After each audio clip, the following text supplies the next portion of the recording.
Happy day, dear children. Welcome to 7th Standard English class. Hope you are all good. Today, new lesson number 10, the signal 1. Signal 1 is an interesting lesson. Now we move to the lesson. The signal 1. Simeon is an ex-soldier who takes a job as a railroad track walker. He is responsible for maintaining a certain portions of the rails, including such things as clearing away snow in winter.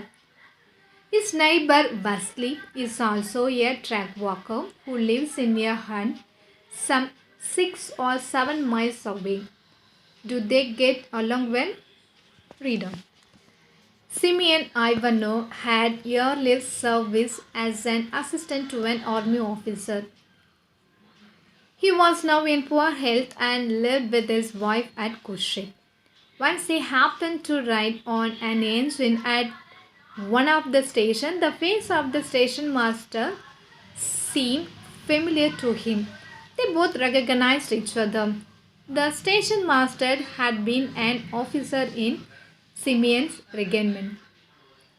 "You are Ivanov?" he said. "Yes, Your Excellency." "How do you come to be here?" Simeon told him all. "There is nowhere for me to go. I must hunt for work, sir." The station master looked at him and said, "Stay here for a while at the station." "Where is your wife?" "My wife is at Kurshi." "Well, bring your wife here.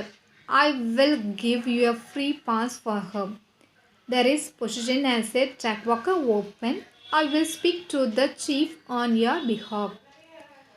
"I shall be very grateful to you, Your Excellency," replied Simeon. Simeon stayed at the station, helped in the kitchen, kept the yard clean, and swept the platform. Soon his wife arrived and Simeon went to his new hut. There was a little vegetable garden and some plot land on either side of the railway embankment. Simeon was happy. "I could do some farming here," thought Simeon. Simeon was given all necessary stores: a green flag, a red flag, lanterns, a horn, hammer, screw-vent for the nuts, a crowbar, spread, broom, bolt, and nails, 2 books of regulations, and a timetable of the trains. 2 hours before a train was due, he would go over his section, sit on the bench outside his hut, and look and listen whether the rails were trembling or the rumbles of the train could be heard. He would go over the track twice a day, examine and tighten up nuts here and there, look at the water pipe, etc., and then go home.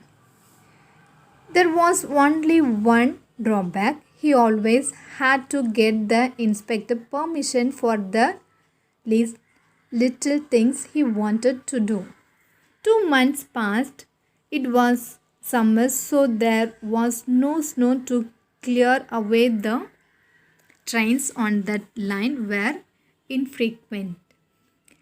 Simeon began to get acquainted with her neighbors. One was a very old man who scarcely moved out of his hut. The other, Wesley Spence, was a young man, thin but muscular and also a track walker like himself. He and Simeon met for the first time on the line midway between their huts. "Good health to you, neighbor," said Simeon to Wesley. "How do you do?" The neighbor replied and then made off. Simeon often talked of the day gone by, but Wesley, for the most part, kept silent. "I have had no little sorrow in my day," Simeon would say, "but what God may give, so it be." And perhaps, said Wesley, it is waste of time for me to talk to you. And he turned and went off. Neighbor, Simeon called, why do you lose your temper? But his neighbor did not turn around. Simeon went home and said to his wife Arina, something doesn't seem right about our neighbor.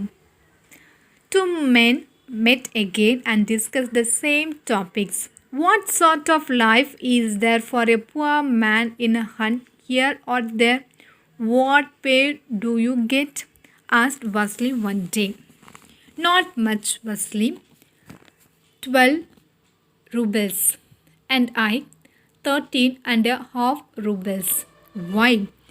By the regulation, the company should give us 15 rubles a month.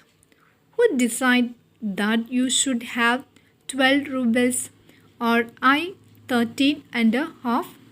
Ask yourself. And you say a man can live on that? I shall not stay here long. I shall go somewhere, anywhere.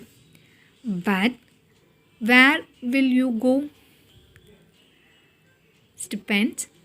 Here you have your house, warmth, a little piece of land. Your wife is a worker. Land? You should look at my piece of land, not a twig on it, nothing. I planted some cabbage in the spring just when the inspector came along. He said, what is this? Why have you not reported this? Why have you done this without permission? Dig the map, root and all.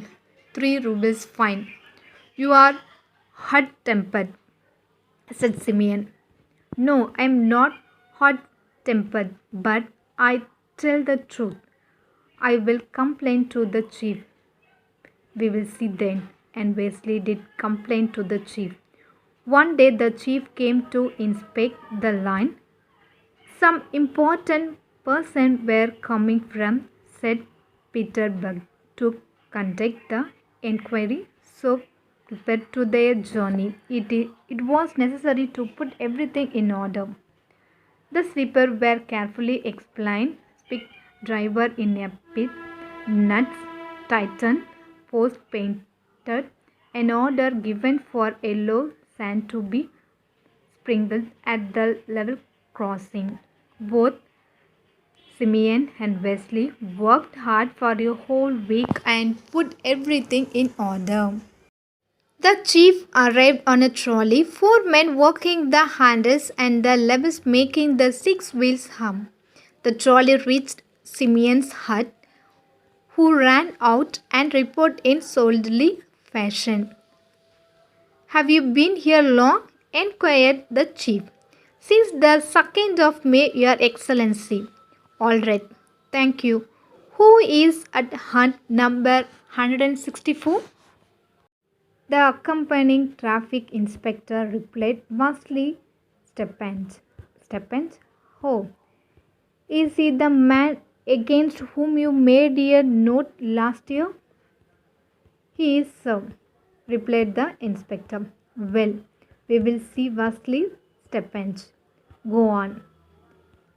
There will be trouble between them and my neighbor, said Simeon to himself. Okay, children, we will continue in the signal to next class. Thank you, children. Have a nice day.